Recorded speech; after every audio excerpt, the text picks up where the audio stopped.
Good morning. Morning में सबसे पहले उठते ही मैंने अपना टेबल साफ़ करके और करंट अफेयर्स पढ़ने के लिए बैठ गया।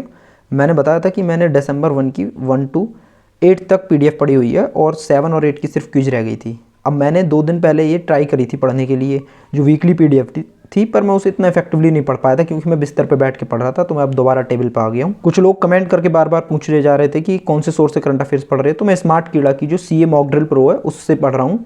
दिसंबर वीक 1 की पीडीएफ पर पहुंचा हूं। मैं भी थोड़ा पीछे रह गया हूं। मैं आगे से थोड़ा पुश करना पड़ेगा, ज़्यादा पढ़नी करंट अफेयर्स, क्योंकि मैं जो डे वाली पीडीएफ्स थी उनको ज़्यादा रिवाइज कर रहा था और कुछ दे रहा था, इसलिए पीछे रह गया थोड़ा। अब ये मैंने वीकली पीडीएफ को हाईलाइट तो पहले से कर लिया था। इसमें जो पहले न्यूज़ होती है वो डिटेल में दे रखी होती है। जो न्यूज़ याद नहीं रहती है मेरे को, मैं उसको डिटेल में पढ़ता हूँ, वरना तो मैं स्मार्ट पॉइंट से ही रिवीजन करता हूँ। जैसे अब ये न्यूज़ है, इसमें एफएसएआई ने जो मिनरल वाटर की बोतल होती है उसको हाई रिस्क फूड कैटेगरी में डाल दिया। तो उससे क्या होगा कि बीआईएस से सर्टिफिकेट लेना पड़ेगा, जो भी कंपनी बोतल बनाती है, और third party food auditing agency से हर साल सर्टिफिकेट रिन्यू कराना पड़ेगा।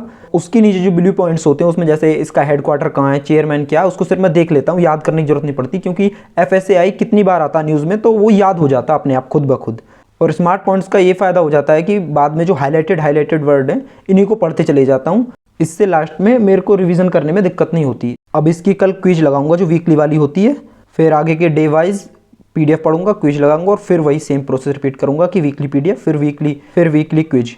ऊपर गया, थोड़ा सा ब्रेक लेकर आया और आने के बाद में सीधा दूसरा वाला सेक्शनल मॉक टेस्ट लगाने के लिए बैठ गया इंग्लिश का। कल मैंने लगाया था तो मेरे 13.5 नंबर थे, आज बढ़ गए। मैंने बोला भी था शायद कल की बढ़ेंगे अब धीरे धीरे, 15.5 नंबर आए मेरे आज, क्योंकि प्रीलिम्स का मॉक लगाए कोई भी मुझे बहुत टाइम हो गया। मैंने आईबीपीएस पीओ प्री से पहले लगाया था लास्ट टाइम, और उसकी वजह से थोड़ी थोड़ी मिस्टेक्स और कुछ चीज़ों में टाइम ज़्यादा वेस्ट कर दे रहा हूँ, तो पूरे क्वेश्चंस भी अटैम्प्ट नहीं कर पा रहा हूँ और एक्यूरेसी भी बिगड़ जा रही है काफ़ी।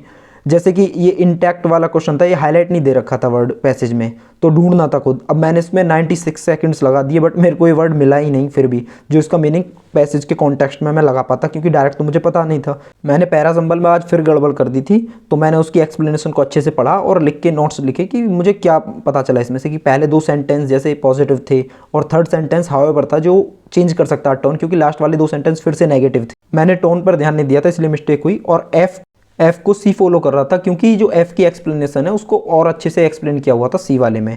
फिर मैंने एक ये वर्ड आया था डेविस, इसको मैं क्या करता हूँ, जो भी वर्ड आता है मॉक टेस्ट में किसी में भी, सीधा जाके गूगल करता हूँ, उसका मीनिंग पढ़ता हूँ। तो ये नहीं है कि जो ऊपर पहला मीनिंग आ गया उसको पढ़ लिया, अच्छा ये याद कर लिया। मैं क्या करता हूँ कि डिफरेंट वेबसाइट से उनके मीनिंग पढ़ता हूँ, जिससे क्या होता है कि सारी वेबसाइट्स अपने अलग अलग तरीके से समझाने की कोशिश करती हैं वर्ड को, और उससे ये फ़ायदा होता है कि आपको एक वर्ड को डिफरेंट पॉइंट ऑफ व्यू से पता चल जाता है कि कहाँ कहाँ यूज़ होना है ये।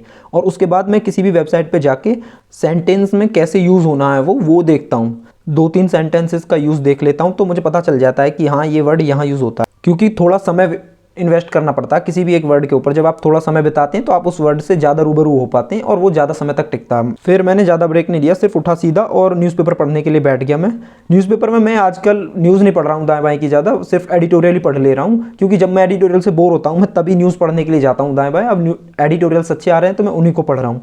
कल मैं ये भी डिस्कस करूँगा कि जो एडिटोरियल पढ़ रहे हैं हम, उससे हमें क्या सीखना और कैसे कैसे सीखना है, और कुछ चीज़ें ऐसी होती हैं जो हमें नोट करनी होती हैं, तो उनको मैं कैसे नोट करता हूँ उस बारे में मैं थोड़ी बात करूँगा कल। न्यूज़पेपर पढ़ने के बाद जो मैंने अपनी इंग्लिश की स्ट्रेटेजी की वीडियो में बताया था, बेटर इंग्लिश की बुक, वो पढ़ने के लिए बैठ गया मैं। उसमें वर्ब से स्टार्ट किया मैं 2nd चैप्टर किया पूरा मैंने उसमें पहले आपको बताया गया है कि पार्ट्स ऑफ स्पीच क्या होते हैं, उनका मीनिंग क्या होता है, और उसके बाद आपको वो एक्सरसाइज दी हुई है कि आपको वर्ब ढूंढने पैराग्राफ से। इससे क्या होता है कि आपको कौन सा वर्ड किस पार्ट्स ऑफ स्पीच का रोल कहाँ प्ले कर रहा है वो ढूंढने में बड़ी आसानी हो जाती है, अच्छे से समझाते हैं। उसके बाद अगर आप कहीं भी ग्रामर में कोई भी किसी भी टीचर से पढ़ लीजिए, फिर आपको ज़्यादा अच्छे से समझ में आती हैं चीज़ें। मैंने लास्ट ईयर की थी ये बुक, बट अब मैं दोबारा इसलिए कर रहा हूँ क्योंकि मैं चीज़ें भूलने लगा हूँ, मैंने प्रैक्टिस भी नहीं की है इस चीज़ की।